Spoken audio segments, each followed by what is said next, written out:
C'est en plein cœur de Montpellier, au Ver à Soie, que nous avons rencontré Sylvie Goussopoulos, photographe, et son amie de longue date, Marie-Andrée Zafra.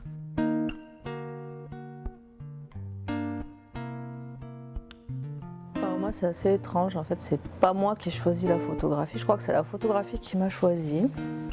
Parce que j'habitais Paris, donc j'étais script dans le cinéma. C'est quand même assez proche puisque c'est un métier de l'image aussi. Mais je suis allée au cinéma un soir très tard à la dernière séance dans une toute petite salle.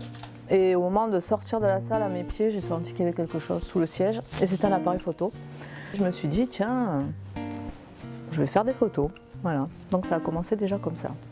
En revenant sur Montpellier, où je me suis dit, bah ouais, la photographie ça me plaît aussi, on va voir s'il y a des écoles. Donc j'ai intégré une école sur une année pour apprendre les bases. Et puis après c'est plutôt en autodidacte que j'ai travaillé. Ouais.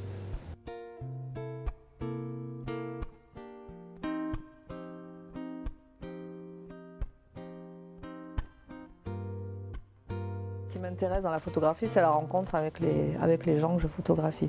La rencontre, elle est aussi importante que la simple photo parce qu'on ne peut pas prendre quelqu'un en photo si on ne ressent pas quelque chose avec. Vers le portrait, j'essaie de parler des gens vraiment qui y sont. Les plus beaux compliments qu'on m'ait fait, c'est de me dire « Waouh, ces photos, elles ont une âme » ou alors « Oh, c'est mon amie et je la retrouve telle que moi je la connais alors que d'habitude les photos sont pas belles. » Et du coup là, c'est le vrai compliment, c'est que la personne ressemble à qui elle est vraiment en dehors de son image. Voilà. Donc je me dis là, j'ai peut-être réussi à atteindre quelque chose. Donc souvent ça va de pair, l'exposition et le catalogue ou le livre qui va avec l'exposition. Donc ça c'est bien parce que ça fait un travail plus long, plus enrichissant, puisque là on interviewe les gens, ensuite il y a la restitution. Et j'aime bien la partie restitution où les gens se découvrent en photographie.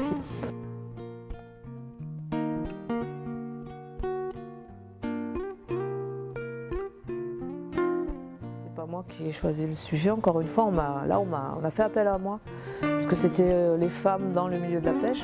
Donc par rapport au travail que j'avais déjà fait autour de l'étang de Thau, sur le rôle des femmes dans les milieux de la conchyliculture. Et là, c'est une ethnologue qui travaille sur ce domaine qui a fait appel à moi. Donc c'était ce sujet de la femme dans les milieux plutôt masculins qui revenait, notamment une de ces femmes qui est ramasseuse de théline. Ça, c'est un métier très physique. Enfin, on la voit avec son appareil harnaché, avec sa télinière, en train de racler le fond des mers. Enfin, c'est très rude, dans des conditions pas possibles.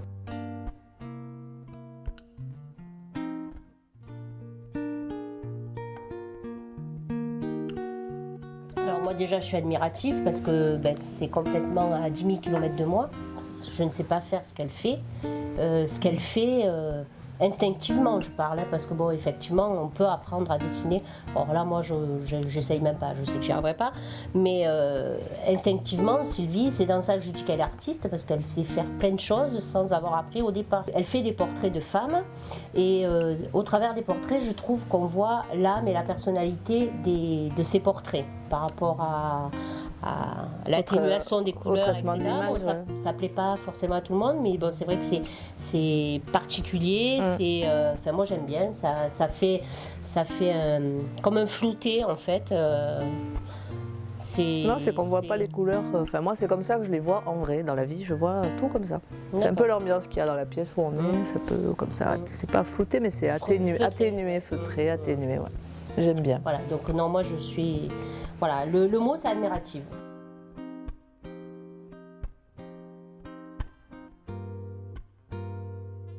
J'ai fait la Chine, j'ai fait Djerba où j'ai photographié des ramasseuses de palourdes. C'était une commande aussi. Après j'ai fait des voyages d'agrément où j'ai quand même fait des photographies pour mon plaisir. Là je rentre du Sri Lanka par exemple. Bon, là j'ai amené mon appareil photo professionnel, j'ai pris des choses comme la pêche, comme des cueilleuses de thé aussi, qui m'ont rappelé celles de la Chine. Les lumières sont très différentes à l'étranger, donc on ne va pas voir les mêmes choses, on ne va pas être attiré par les mêmes choses.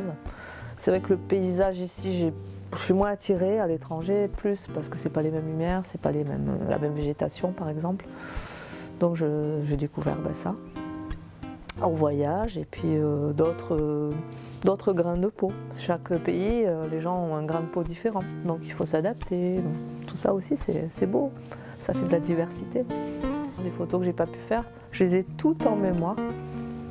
Et je ne sais plus, quelqu'un a dit justement, un grand photographe a dit les meilleures photos c'est celles qu'on n'a pas faites et c'est vrai.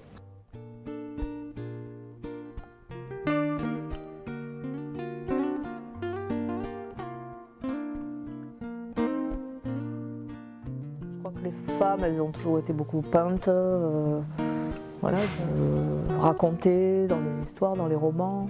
Je crois que la place de la femme dans l'art en général, elle a toujours été assez importante. Elle est inspirante, la femme, c'est la muse, c'est l'inspiratrice, c'est le modèle.